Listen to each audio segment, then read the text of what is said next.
ચાલો બેટા, ધોરણ 12 એ જ ચેપ્ટર નંબર 8 લેક્ચર નંબર 9 પણ એમાં હવે બી આપણે બે મુદ્દા જોયા, પહેલો અને બીજો. બરાબર કે ભાઈ એમાં વિદ્યુત ક્ષેત્ર અને ચુંબકીય ક્ષેત્રના સદિશો એકબીજાને લંબદોલન કરે, આકૃતિ દોરવાની ખાસ, અને તેઓ એકબીજાની તરંગ પ્રસરણની દિશાને લંબદોલન કરે. તે લંબગત છે અને બિનયાંત્રિક છે. બિનયાંત્રિક છે એટલે કે તેના પ્રસરણ માટે માધ્યમની જરૂર પડતી નથી. આગળના મુદ્દા જોઈએ ધીમે ધીમે. જો કાઢી નાખો તમે, આ તો દોરવાની જ છે કમ્પલસરી આકૃતિ. હવે કેવું, વિદ્યુત ચુંબકીય તરંગો યાદ રાખજો ખાસ, સતત બદલાતું જતું વિદ્યુત ક્ષેત્ર ચુંબકીય ક્ષેત્ર છે પોતાની સાથે ઉર્જાને લઈ જાય, ઉર્જા એ કમ્પલસરી. તો આ તરંગો ઉર્જાનું વહન કરે છે, ધ્યાન આપજો, ઉર્જાનું વહન કરે. એટલે જે પેલા સ્ટેશન હોય ટીવી એફએમ સ્ટેશન, ત્યાંથી જે ઉર્જા મુક્ત કરવામાં આવે અને હા દૂર સુધી વહન કરે, જેવું તેવું નહીં, દૂર સુધી. તો જ્યાંથી જે તરંગો મૂકવામાં આવે ત્યાંથી, અહીંયા જ છે જો, વિદ્યુત ચુંબકીય એ તરંગો ટીવી અને રેડિયો સુધી પહોંચે. સ્ટેશનોથી મોકલેલા છે અહીંયા ટીવી અને રેડિયો સુધી પહોંચે અને આપણને દેખાય. આપણા મિત્રો ગમે ત્યાં દુનિયાના કોઈ પણ ખૂણે, તેમ છતાં તમે એને હવે વાત કરી શકો ને, તો WhatsApp calling, zoom, Google meet બહુ બધું છે, એનો ઉપયોગ કરો તો લાઈવ તમે આને જોઈ પણ શકો છો. ત્રીજી વસ્તુ આ બધું કહે છે કે વિદ્યુત ચુંબકીય તરંગો ઉર્જાનું વહન કરતા હોવાથી સંચાર સ્ટેશનથી, એટલે જ્યાં બનતો હોય ત્યાંથી રેડિયો અને ટીવી સુધી સંદેશાઓનું શું કરે છે, વહન. સૂર્ય, પૃથ્વી પર જે જીવન શક્ય છે આ વિદ્યુત ચુંબકીય તરંગોને કારણે છે. સૂર્યમાં પુષ્કળ ઉર્જાનો જથ્થો છે, એ ઉર્જાનો જથ્થો જેની ગરમી છે એના કારણે તરંગો ઉત્પન્ન થાય, જે આપણે ભણી ગયા એ આગળ 7 તરંગો, એ બહુ બધા છે પણ એ 7 અત્યારે યાદ રાખો ને, 7 તરંગો ઉત્પન્ન થાય. અને 7 તરંગો ધીરે ધીરે ધીરે ક્યાં આવે, પૃથ્વી પર. એ તરંગો એકલા નથી આવતા. દાખલા તરીકે પારક્ત તરંગો પોતાની સાથે શું લાવે, ગરમી. દરેક તરંગો ઉર્જા લાવે. તેમાં પારક્ત તરંગો આપણને ગરમી આપે, ગરમી, ઉષ્મા ઉર્જા. તેને કારણે તો પૃથ્વી પર જીવન શક્ય છે. જો એ ઉષ્મા ઉર્જા ન આવી હોત પારક તરંગો સ્વરૂપે, તો પૃથ્વી પર પૃથ્વી આખો બરફથી શું થઈ જાય બેટા, છવાયેલો. અથવા મંગળના જેવું થાય. મંગળ પર દિવસ દરમિયાન તાપમાન 10°C અને રાત્રિ દરમિયાન તાપમાન -100°C. એનો મતલબ એ નથી કે ત્યાં જીવન શક્ય જ નથી, પણ આપણે એવું થતું નથી. બોલો કેમ? તમને ખબર નથી આવડતું કેમ? બોલો કેમ? એમ એમ નહીં. એટલે આ સૂર્યમાંથી જે પ્રકાશ તરંગો સ્વરૂપે પૃથ્વી સુધી આવે છે, ઉર્જા, એટલે આપણે જીવન શક્ય છે. એટલે આ બે મુદ્દા થયા. જો પહેલું કે ઉર્જાનું વહન કરે એટલે ક્યાંથી, ક્યાંથી સંદેશ જ્યાં ઉત્પન્ન થાય, સ્ટેશનથી, સંચાર સ્ટેશનથી રેડિયો અને ટીવી સુધી સંદેશાઓનું વહન થાય. અને સૂર્યથી પૃથ્વી સુધી પ્રકાશ ઉર્જાનું વહન કરે, તેથી પૃથ્વી પર જીવન કેવું છે, શક્ય. બરાબર, તેથી પૃથ્વી પર જીવન કયું છે, શક્ય. તમે વેક્ટર ઈ ક્રોસ વેક્ટર બી કરો. જો તમને ઈ અને બી આપ્યું હોય, જો અહીંયા ધ્યાન આપો, ઈ આમ છે, બી આમ છે, બરાબર, ઈ આમ છે, બી આમ છે, આમ છે, ઈ આમ છે, બી આમ છે. તો ઈ ક્રોસ બી કરો, ઈ ક્રોસ બી, આ બી છે, આ ઈ છે ને આ બી છે. ઈ થી બી કરો, આમ ફરે, ઈ ક્રોસ બી, આમ જમણો હાથ આમ ફરે. તો કઈ બાજુ આવે, તમારી બાજુ. તો ઈ ક્રોસ બી આમ ફેરવો, ઈ થી બી, ઈ ક્રોસ બી, આ વિદ્યુત ક્ષેત્ર છે, આ ચુંબકીય ક્ષેત્ર છે. તો ઈ ક્રોસ બી કરો, આ વિદ્યુત ક્ષેત્ર છે, આ ચુંબકીય ક્ષેત્ર, વિદ્યુત ક્ષેત્ર, ચુંબકીય ક્ષેત્ર, વિદ્યુત ક્ષેત્ર, ચુંબકીય ક્ષેત્ર. ઈ ક્રોસ બી, ઈ ક્રોસ બી, ઈ ક્રોસ બી. તો તરંગ આમ જાય, ઝેડ અક્ષ દિશા. એ તો કોની દિશા છે, તરંગ પ્રસરણની. એટલે અહીંયા જ લખ્યું, જો ઈ ક્રોસ બી ની દિશા એ વિદ્યુત ચુંબકીય તરંગના પ્રસરણની દિશા આપે છે. જે ઈ ક્રોસ બી ની દિશા છે એ વિદ્યુત ચુંબકીય કોની દિશા આપે બેટા, પ્રસરણની. કેટલા મુદ્દા થયા આપણા? 5. પાંચે પાંચ યાદ રહેવા જોઈએ. પહેલો મુદ્દો કે વિદ્યુત ચુંબકીય તરંગો એ વિદ્યુત ક્ષેત્ર અને ચુંબકીય સતત બદલાતા જતા વિદ્યુત ક્ષેત્ર અને તરંગોમાં વિદ્યુત ક્ષેત્ર અને ચુંબકીય ક્ષેત્ર એકબીજાને એકબીજાને, અને તરંગ પ્રસરણની દિશાને કેવા હોય છે? લંબ હોય છે. લંબ હોય એટલે લંબગત તરંગો કહેવાય, ને આના માટે માધ્યમની જરૂર પડતી નથી એટલે એને બિનિયંત્રિત તરંગો કહેવાય. બે મુદ્દા થઈ ગયા. આ રીતે રિવિઝન કરવું પડે આમાં. ત્રીજું, વિદ્યુત ચુંબકીય તરંગો રેડિયો અને સંચાર સ્ટેશનથી ઉત્પન્ન થયેલા પોતાની સાથે ઉર્જાનું વહન કરે. એટલે સંચાર સ્ટેશનથી ઉત્પન્ન થયેલા આપણા રેડિયો સિગ્નલ અને એ સિગ્નલો રેડિયો અને ટીવી સુધી એ તરંગ સિગ્નલોને ક્યાં સુધી પહોંચે? સંદેશાઓને રેડિયો અને ટીવી સુધી પહોંચાડે. બરાબર. અને સૂર્યમાં ઉત્પન્ન થયેલી ઉર્જા પૃથ્વી પર પ્રકાશ સ્વરૂપે જ પહોંચે છે, જેથી તો પૃથ્વી પર જીવન શું છે બેટા? શક્ય છે. E ક્રોસ B ની દિશા એ તરંગ પ્રસરણની દિશા દર્શાવે. આ 5 મુદ્દા થઈ ગયા.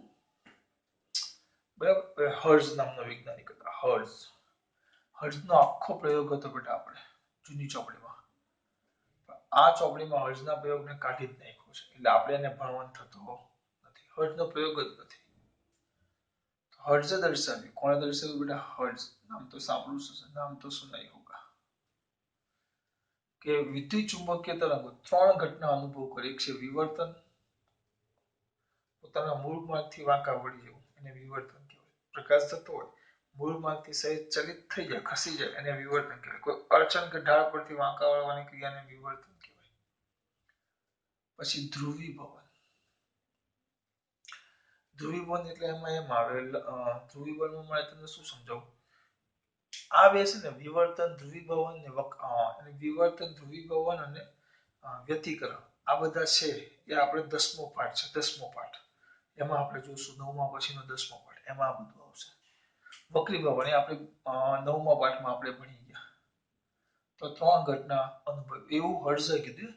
નકર તો આમ તો ઘણી બધી ઘટના આવે. જો વિવર્તન, વ્યતિકરણ ને ધ્રુવીભવન એ આપણે 10મા પાઠમાં ભણશું. વિવર્તન, વ્યતિકરણ ને ધ્રુવીભવન એ આપણે 10મા પાઠમાં ભણશું.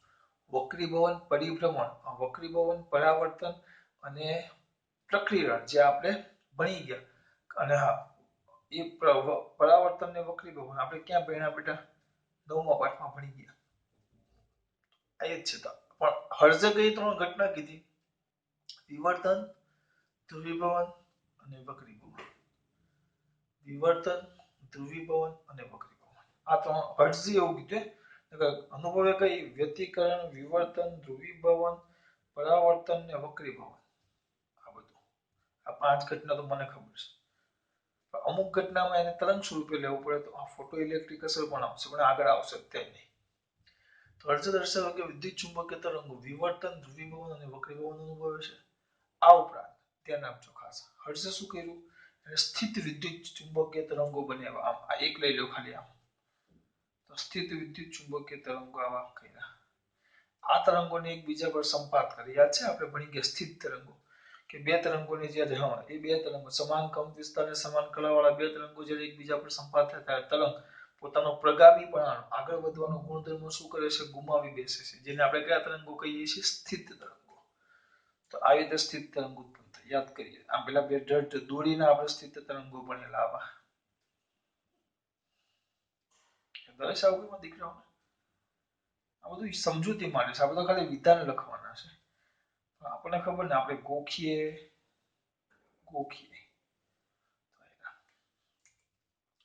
આ ઉપરાંત હર્ઝે સ્થિત વિદ્યુત ચુંબકીય તરંગો ઉત્પન્ન કર્યા.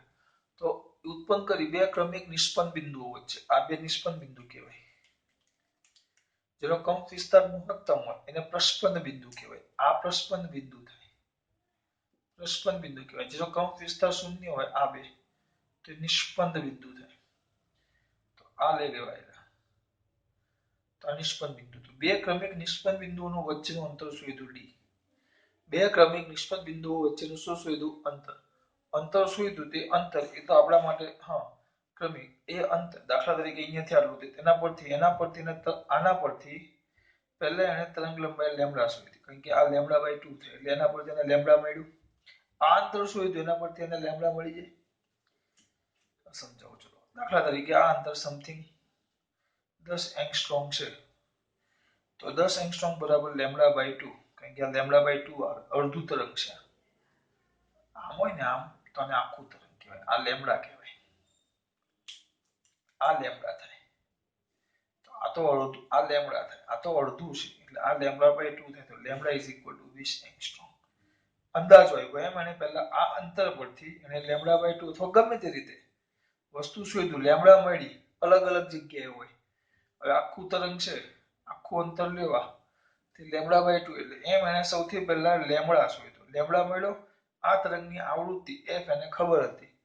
f કારણ કે તરંગ એને ઉત્પન્ન કર્યું હતું એટલે એની આવૃત્તિ એને ખબર હતી.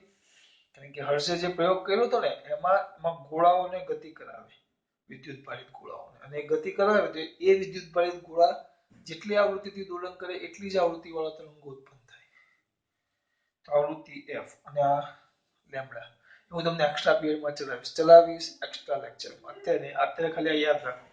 તો પહેલા લેમ્બડા શોધો, એના પરથી આવૃત્તિ f શોધી અને f lambda is equal to v એના પરથી તરંગની ઝડપ શોધી. તો એ ઝડપ 3 ગુણ્યા 10 ની 8 ઘાત મીટર પર સેકન્ડ જેટલું આવ્યું. જુઓ આ ઉપરાંત હર્ષે સ્થિર વિદ્યુત ચુંબકીય તરંગો ઉત્પન્ન કરી ક્રમિક નિષ્પન્ન બિંદુઓ વચ્ચેનું અંતરની મદદથી તરંગ લંબાઈ શોધી. એની મદદથી આવૃત્તિ જ્ઞાત હોવાથી v બરાબર f લેમ્બડા પરથી તરંગની ઝડપ શોધી, જે પ્રકાશની ઝડપ જેટલી માલુમ. ખબર છે હું શું કરું છું બેટા? તમને બધા મુદ્દા સમજાવું છું. ગોખવાના જ છે બધા, લાક્ષણિકતા છે પણ સમજીને ગોખો, મોઢે જ કરવાના છે. ગોખો શબ્દ ખરાબ લાગે, સમજીને તૈયાર કરવા પડે બેટા આપણે. પહેલું ક્યાં હતું કયો? અહીંયા ધ્યાન. હર્ષે દર્શાવ્યું કે વિદ્યુત ચુંબકીય તરંગો વિવર્તન, ધ્રુવીભવન અને વક્રીભવન અનુભવે છે. આ ઉપરાંત હર્ષનું સ્થિત વિદ્યુત ચુંબકીય તરંગો ઉત્પન્ન કરી ક્રમિક નિષ્પન્ન બિંદુઓ વચ્ચેનું અંતરની મદદથી તરંગ લંબાઈ શોધી. આમાં હું મોઢે કરીશ તો કંટાળીશ. કઈ ઘટના? 3 વિવર્તન, ધ્રુવીભવન અને વક્રીભવન. વિવર્તન, ધ્રુવીભવન અને વક્રીભવન, આ 3 ઘટના અનુભવ કર્યો. શું કીધું? એને સ્થિત તરંગો લીધા, સ્થિત તરંગોના બે ક્રમિક નિષ્પન્ન બિંદુઓ વચ્ચેનું અંતર શોધ્યું. એના પરથી લેમ્બડા મળ્યો અને f એની પાસે જ્ઞાત હતો, ખબર હતી. v f લેમ્બડા પરથી તરંગનો વેગ શોધ્યો, જે પ્રકાશની ઝડપ જેટલી માલુમ પડી. પછી એને શું કર્યું? જો આગળ વધતા જ જવાનું છે.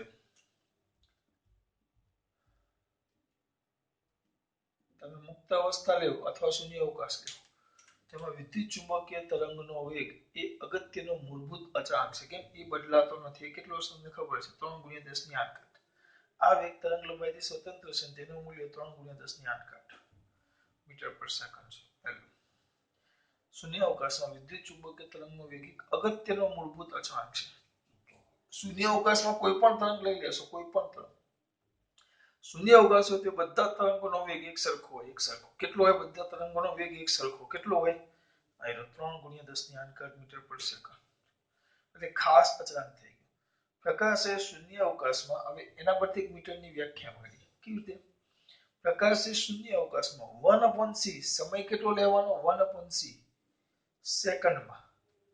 1/c સેકન્ડમાં કાપેલા અંતરને 1 મીટર કહેવાય. તમને કોઈ પૂછે 1 મીટરની વ્યાખ્યા લખો તો 1 મીટરની વ્યાખ્યા શું આવે? 1 મીટરની વ્યાખ્યા શું આવે કે શૂન્ય અવકાશ ખાસ પણ પ્રકાશે શૂન્ય અવકાશ ખાસ ધ્યાન રાખજો. કોણે? પ્રકાશે. ફરી પાછું શૂન્ય અવકાશ ભૂલવાનું થતું નથી. કમ્પલસરી શૂન્ય અવકાશ તો યાદ રહેવો જોઈએ. તો કોણે બેટા?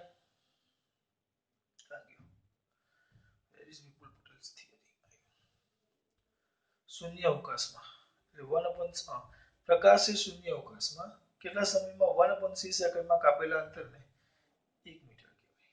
કયું મીટર કહેવાય? 1 મીટર. પછી છે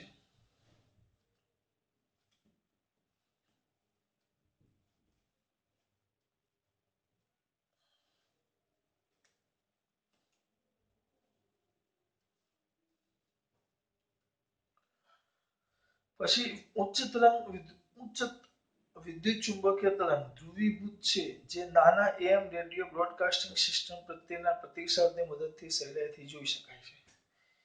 એને કહેવાય એમ્પ્લિટ્યુડ મોડ્યુલેશન. હવે બેટા યાદ રાખવું પડે એવું છે. તરંગ લંબાઈ હવે આમાં કેવું હોય? બે ઉચ્ચ આવૃત્તિ વાળા, જો અહીંયા ધ્યાન આપો. એક તરંગ આમ છે જેની આવૃત્તિ ઓછી છે અને નિમ્ન આવૃત્તિ કહેવાય, અને એટલા જ સમયમાં બીજું તરંગ લઈ લો.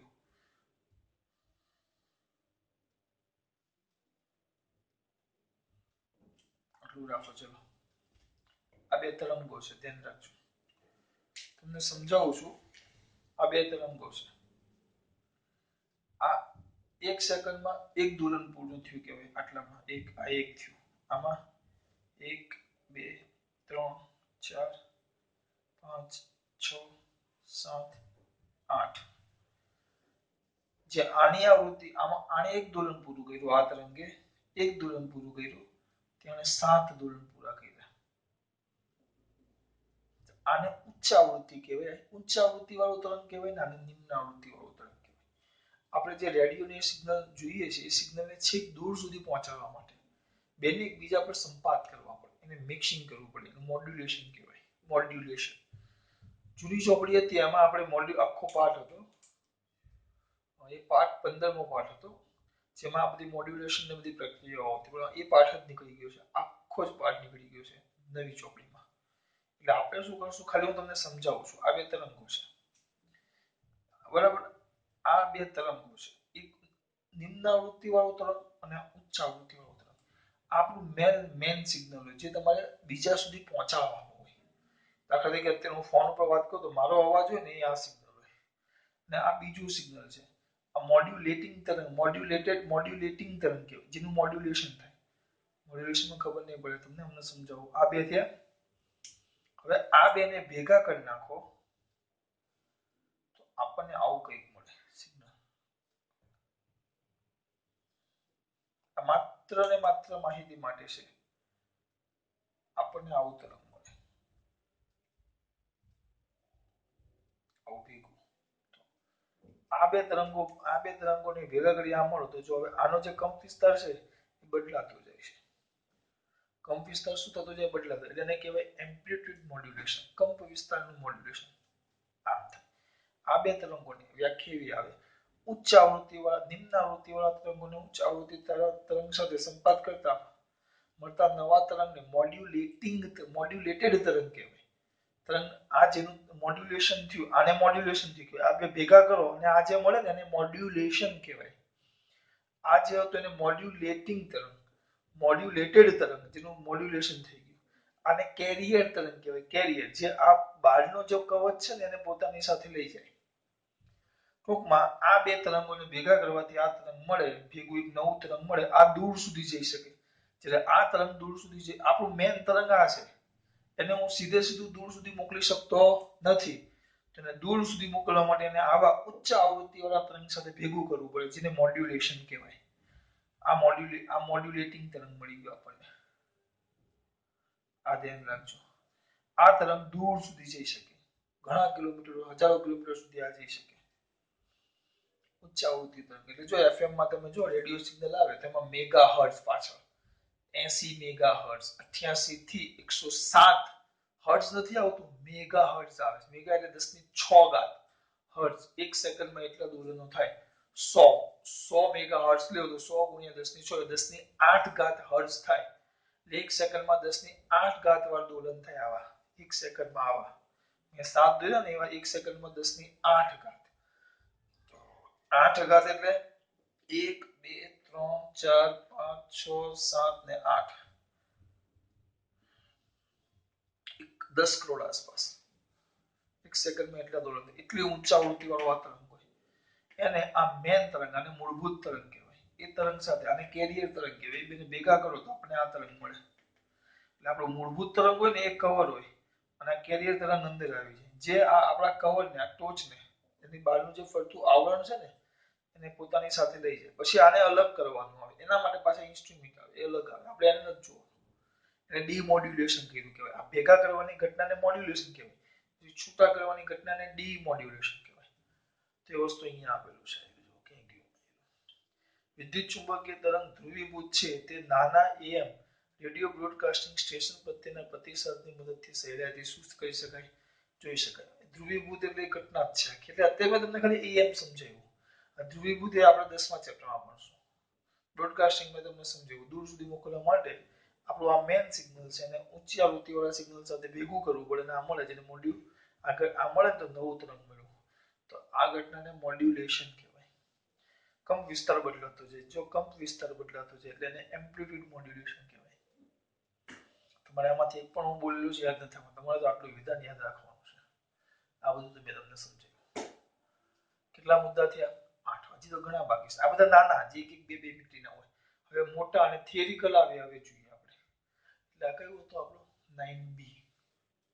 ખબર પડી બેટા? ખાસ વાત. જય શ્રી કૃષ્ણ.